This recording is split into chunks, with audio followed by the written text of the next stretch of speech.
We're going to take a look at the Trailhunter, the Toyota Tacoma Trailhunter. Very special edition vehicle. Very well equipped. We always say it with these vehicles, but I'll say it again. You could not build this thing for the price that they're charging, which is not a low price. But this starts as a Toyota Tacoma, which is, of course, a great vehicle and very capable in its own right. Ours had the available iForce Max turbocharged 2.4-liter four-cylinder hybrid, 326 horsepower, 465 pound-feet of torque. The Trailhunter is basically a factory-developed overlanding rig built from the very get-go with the latest integrated off-road equipment from ARB, and ARB did the rear bumper. They did the kind of, what would you call it? I guess you would call it that shroud in the back. It looks sort of like a headache rack, but you can attach things to it. That's over the bed. They did the rear bumper. They did a lot of other parts and pieces on the vehicle. And then my favorite, the suspension comes from a brand called Old Man Emu. It's an Australian brand. ARB is a Australian brand as well. They have ARB tow hooks on this thing. So this, I believe GM did this with one of their vehicles a while back and had them equip it. But beautiful stuff, and right from the factory. These are included right from the factory. On the inside, very well equipped as well. It's got a 14-inch touchscreen, which was beautiful.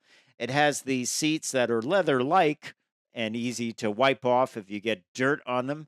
Very comfortable on the inside. You do notice on the Tacoma, though, the windows are not all that tall, and the roof seems to come down. There's a center console that on the roof that comes down. But I did like the Trailhunter callouts and that kind of marbled look plastic on the inside. The seats had orange piping and stitching. Fully equipped for tow mode, the view, which I'm really liking this on a lot of Toyota vehicles. You hit this button and you can see all around your vehicle. Is anything around it? Would be good on the trail. You can lock up the rear drive. You can unlock the front stabilizer bar to let that Old Man Emu system do its work. And then, of course, on the inside, all the creature comforts, the dual zone AC. It had the wireless phone charging, wireless Android Auto, and Apple CarPlay. It's all there. But really, the big story, and even a nice call out again on the dashboard, nice treatment. Out back, a little tight in the space, not a lot of headroom. And what happens since the battery is under the rear seat, you lose that rear seat storage. You can put the seat back down and you get a little storage. There's a JBL subwoofer back there for the system. A question, sir. Yes, Is that seat back as upright feeling as it looks? it is. There's no way to recline it because the back of the cab is So, there. so it yeah, it doesn't look comfortable. Or It was tight. The leg room was tight. Up front, it was fine. Up front, it was great. It has the tailgate that lowers with a push of a button and will also come up with a push of a button. There's an air compressor, ARB air compressor. They had a snorkel. I've never driven a vehicle with a working snorkel. You can actually oh, hear the air going into it as you ride down the road. It goes right into the air box, and the air box has the Trailhunter logo on it. But it is a fully functioning snorkel in case you want to do water fording. And under the hood, unattractive but powerful drivetrain. Decidedly unattractive hybrid max system, but wow. but I like that a lot. Toyota, as you know, does hybrids well. Can o' worms. Can o' worms, yeah. And it came with the dirt, so you can look like an off-roader without even trying. It has the electric motor. I would say this is more for power than for efficiency. Old Man Emu, there you go. Old Man Emu There it suspension. is. Even the upper A arms up front had a call out for Trailhunter on it, and it had two tone fog lights from Rigid. So I love these wheels too. These are Trailhunter specific. That bronze color wheel. I've always been kind of a fan of that type of look. sits high and mighty. And as you were saying during the break, yes, my wife needed a step stool to get into this, and I don't blame her. It does have rock rails on the sides, but they only stick out less than an inch, so they don't make the best step.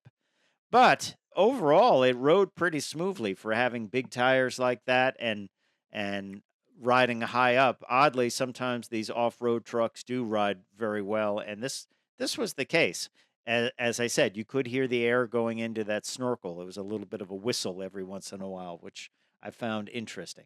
So let's get to the numbers of this, Les. So mileage, well, 24 highway, 22 city, 23 combined. As I say, that hybrid system is more for power than it is for efficiency. That is the iForce Max 2.4 liter turbocharged hybrid powertrain. Power flows through an 8-speed automatic as well. Manufacturer's base price on this is the base price, $62,900. Ooh. But we added things like mudguard, ball mount, bed mount, mini tie down, tailgate insert, spare tire lock, and courtesy delivery, which you didn't get charged for that, brings it up to $63,449. Destination is $1,495. Total suggested retail price $64,944 for the Tacoma Trailhunter. If you're looking, though, to build this vehicle, probably I would say it's better to buy it from Toyota because it comes with a warranty. All the parts are engineered, and you'd probably spend more money if you took an actual Tacoma, base model Tacoma or one that's a few steps up in the lineup and tried to build it up like this. I did like the air compressor in the back, ARB air compressor mounted in the bed, flush to the bed, so you could air up your tires or whatever you had back there, inflatable, raft, whatever. You could do that. AC power in the back, of course. Good vehicle, but you're going to pay the price for it for sure. I did like how it Yeah. drove. A little tight in the back, for leg room. Not a lot of storage because of the battery. Definitely, I had to haul a bunch of things like this, so I had to lash them all back down in the bed. And I said I would have to get a tonneau cover for something like this with a slide out rack for everything, or I would have to get a cap for it, which wouldn't work with that ARB arrangement in the back, that headache rack type of thing. So if you're looking to go overlanding, if you're looking to just have a cool looking truck from the factory, there it is, the Trailhunter. So, cool vehicle. We hope you've enjoyed that at the wheel review of the Tacoma Trailhunter from Toyota.